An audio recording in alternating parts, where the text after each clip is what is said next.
Баршаңызға қайырлы күн, қалдарыңыз қалай? Бүгін сіздерге мен қарсылық жайында айтқым келіп отыр, яғни исполнительный надписке қарсылық жазу, возражение. Қалай жазылады, не болады деген сияқты сол жайлы бүгін толық ақпарат беретін боламын.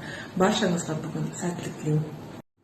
Сонымен исполнительный надписке қарсылық, яғни возражение жазудың 3 түрі болады. Яғни егер сіз банкке қарыз болатын болсаңыз, немесе МФО-ға қарыз болатын болсаңыз, үшінші және де басқа да қарыздар деп айтамыз. Ең біріншіден сіз осы үшеуінің қайсына қарсысыз?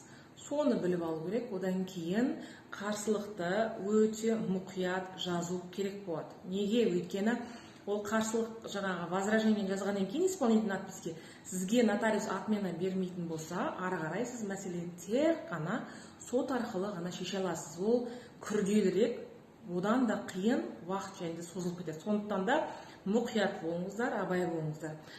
Егер де сізге қарсылық жазу үшін заңгерлік көмек керек болатын болса, комментарийге плюс батырмасын қалдырып кетсеңіздер болады.